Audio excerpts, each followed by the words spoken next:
Welcome to the Old Time Radio Superman Show. This is your host, Adam Graham. As we get back into the episode, last time we left Superman, there had just been a stabbing of a woman in the hospital, while Superman was off searching all the cars heading out of Metropolis for two people who, instead of being in cars outside of Metropolis, made their way back in and committed the stabbing. So, did the woman live? Did she die? What's going to happen next? We're going to find out in just a moment. But I do want to let you know that our program is brought to you today by Laser and Sword Magazine. Very proud to write this magazine. It features serial short fiction. This has been pretty much abandoned art today, but it's something I believe is very important. And I think, as you can see here, listening to the fun of the adventures of Superman, really, there's something to be said for the fun of serial fiction, of, having that anticipation, waiting for the next issue, wondering what's going to happen next, the suspense and the fun. That's what we capture at Laser and Sword Magazine. And you can get an electronic download of our first copy. You can read it on the computer, or you can print it up. It's easy to print with Adobe Acrobat, and you can read it. And it will be no cost to you for this first issue, so try it out. Please go to lasersword.adamsweb.us. But without any further ado, it's time for the star of our show, the Man of Steel, Superman. And in today's episode, this episode originally aired March 8th, 1940. So let's travel back in time and listen to the adventures of Superman.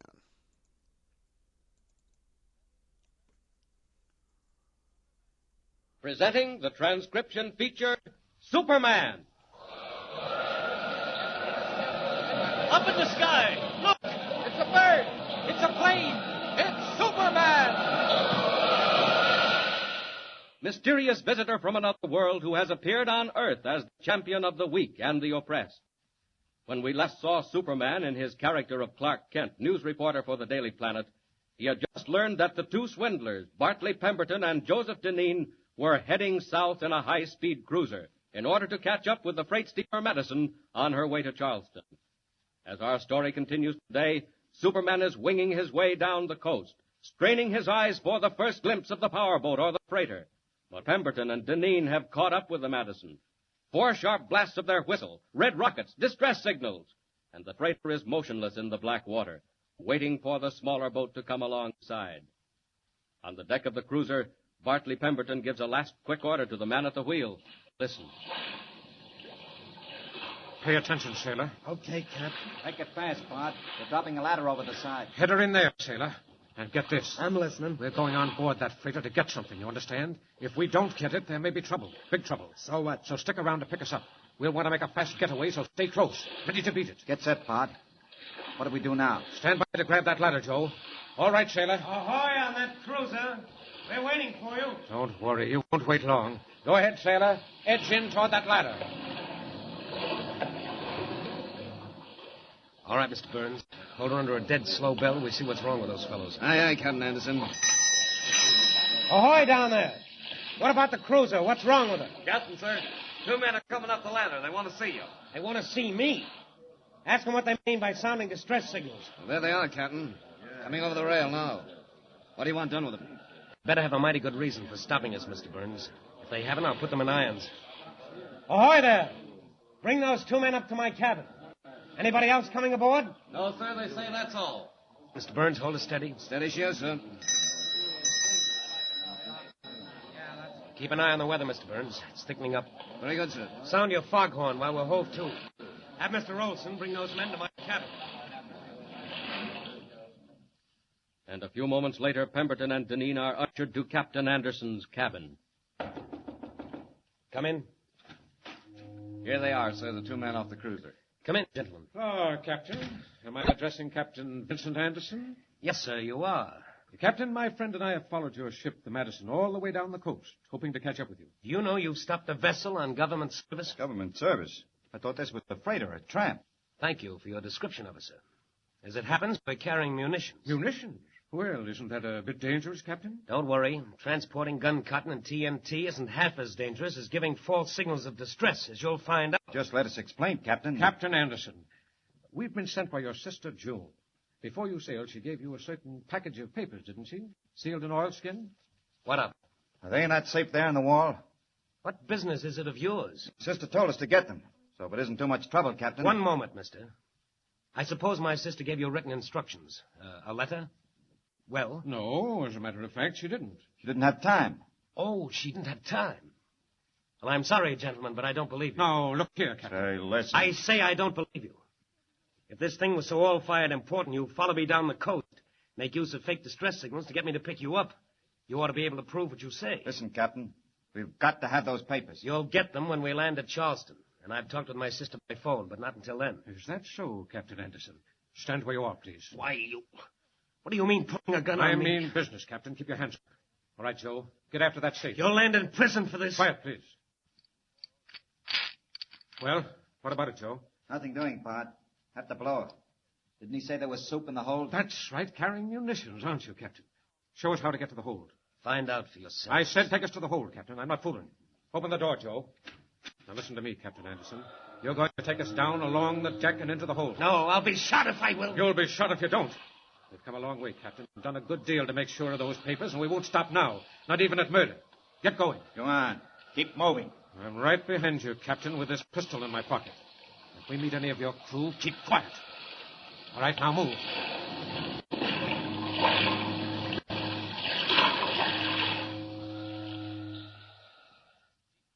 Out of the captain's cabin, along the deck, and into the echoing stillness of the hold.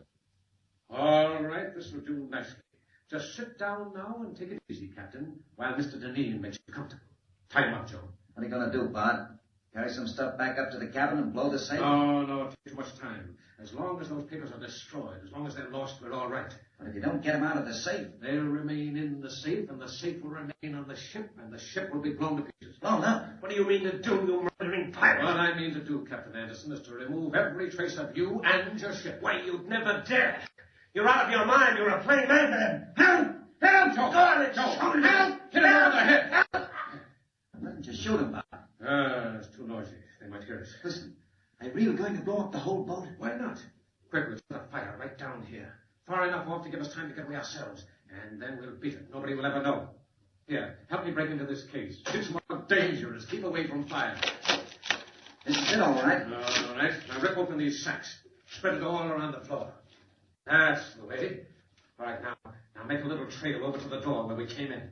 I'll help you. Where are you going to build the fire? You started here, we'd be caught ourselves. Don't be a fool. How's our friend? Out like a light. But he won't stay that way. You won't have to. 5 minutes is all we need. All right, now give me a hand. We're going to build a fire. Work fast.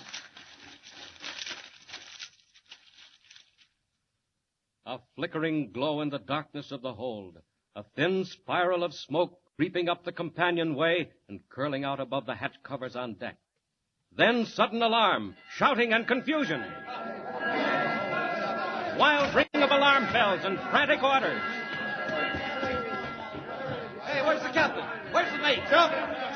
She's full of gunpowder. We haven't got a chance. Fire! There's fire coming up under the hatch.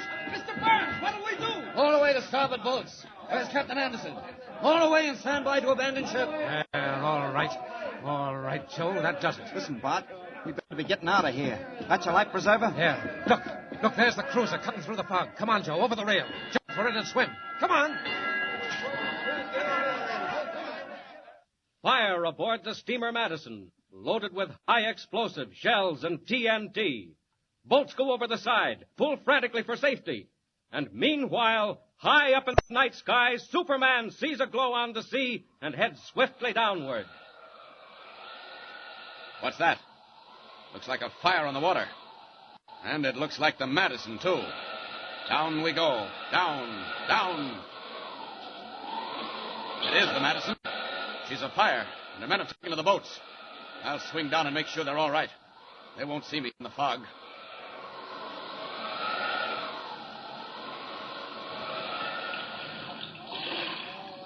Come on, pull. Pull hard. Mr. Burns, the captain. Where's Captain Anderson? Oh, hi there, Mr. Olson. Is the captain in your boat? No, with you? With me? He's still on board. We've got to go back. Back! You can't do that, sir. Look at it. She'll go up any second. We can't go back now. Captain's still on board. Have to get him, quick. Down along the hull. If he'd been on deck, they'd have seen him. Must be down below. I'll hang on to the porthole and listen. Clinging to the steep, slippery side of the Madison, Superman's keen hearing picks up sounds inside the hull. Pounding. Someone's pounding inside the hull. No time to go up on deck and down the hatchway. I'll drive my way in from here, through the side. I wonder why they left the ship, why they didn't fight the fire. There, almost in. Once more. Hey there! Who was pounding? Here in the after hold. Get me out quick. Break down the door. There he is. Looks like the captain. Fire and nitro aboard. Get out. Get out. Here, hold up. You'll be all right. Oh, he's fainted. TNT, huh? No wonder they abandoned ship. Hey, that fire's getting mighty close. Come along, Captain. Good thing you can't see me. You'll be found floating in the water with a life preserver, and nobody'll ever know who saved you. Out we go. Quick!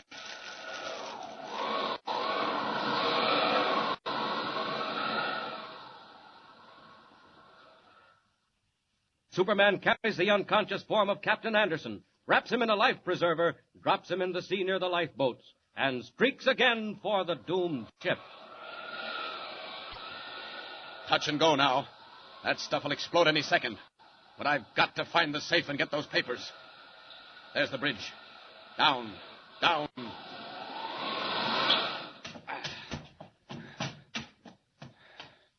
Here we are.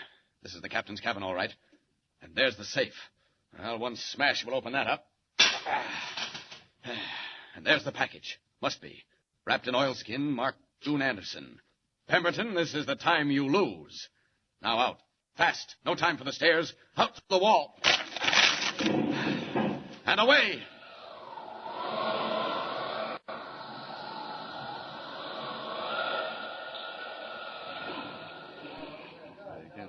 Hey, Mr. Burns, stop.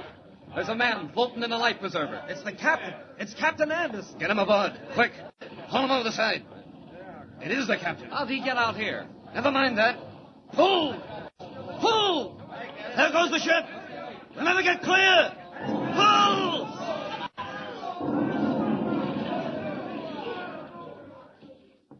Outlined against a sheet of sudden orange flame, the steamer Madison explodes with a crashing roar, fills the sky with screaming shells, scatters flaring embers on the face of the sea. Do the boats get clear? What of Pemberton and Deneen? And meanwhile, what will Superman do with the precious oilskin package of papers? And what do the papers reveal? Tune in with us next time and follow the exciting transcription, Superman. Up in the sky. Look, it's a bird. It's a plane. It's Superman. Superman is a copyrighted feature appearing in Action Comics magazine. All right, welcome back here on the Old Time Radio Superman show. This is one of those episodes, I've got to tell you, when it comes to Superman, and not just in the radio version, but in the 1950s TV version, it was really a struggle to have a worthy opponent for Superman. And I think that Pemberton of the North Star Mining Company is probably one of those. But they built some good suspense here, so we'll get to see what happens next week. Honestly, those who grew up watching Superman in the 90s, got to see Superman face off, every week with some episode villain that could kill him. They perhaps went a little too overboard with every villain being able to kill him. It wasn't necessarily so super. But in this case, it's Pemberton of the North Star Mining Company. Wow.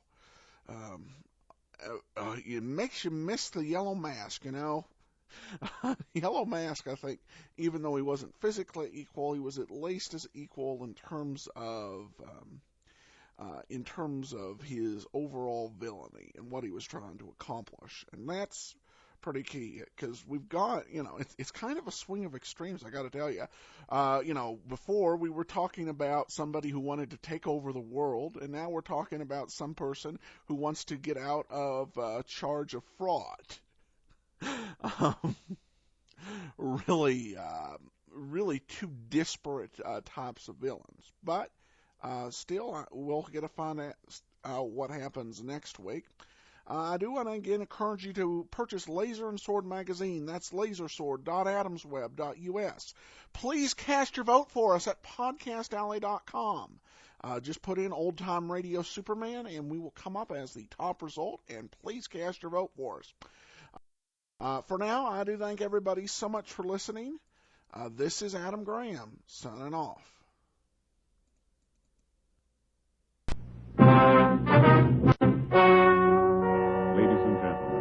The story you are about to hear is true. Only the names have been changed to protect the innocent. Enjoy old-time radio like it was the first time. Listen to Dragnet radio episodes in their original airing order.